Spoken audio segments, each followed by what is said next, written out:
This is going to be a video where we take all 20 of the teams in the Premier League and we just throw a player in there that we think would fit well in that team and would help fix that team. It's more or less not too realistic, but it's also a thing where it's realistic in the sense to where it would make sense for that player to go to that team.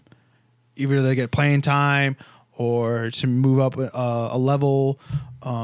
Also to note, some of these, like from my list, has players going from one Premier League team to another. It's like, it's not saying like this team, obviously there's players that are valuable to those teams.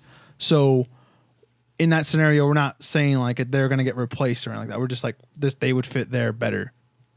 You know what I mean? Okay. So it's not like much of like, oh, who's going to replace them then? It's like that argument is like, there's no need of that. We're not worried about that. Yeah, we're not worried about any of that. Okay. Right. So we're going to take the best fits that we think would help out each team in the Premier League team or in the Premier League. So all 20. We're going to go alphabetical order. But before we start that, hit that goddamn like button and subscribe. Let's do this. All right. Next, we're going to do Bournemouth.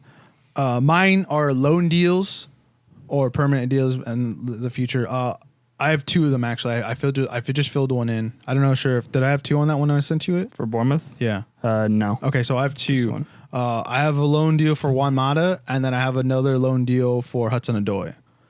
Because I think Hudson-Odoi will fit in that team because he doesn't just play on the left. He can play in the middle. And I feel like they already have like the wings covered, but I think Fraser could probably play in the middle too as well.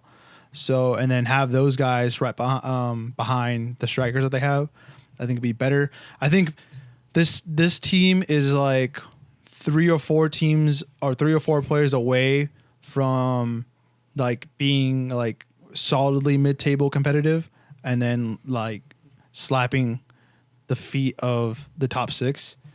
I think at left back, another center back, and then a really solid holding midfielder, and then one of these two kind of players would be like what they need. But those are my picks. Okay. Just because like Juan Mata is not gonna, I don't think he fits in United anymore, and he probably needs to be moved on too. Yeah, I would agree with them needing someone in the midfield. I'm not really sure. Like I currently still have them blank, but yeah, I think that they would need to look. They're like what they have going forward is working really well for them right now. So I think I think the counterattack works, but also I think it would be a benefit for them to have a midfielder that can like run the game, have like an expertise on passing, just to have that extra threat. So if they are getting the ball in the counterattack, they're more lethal when they have a guy that can deliver a ball.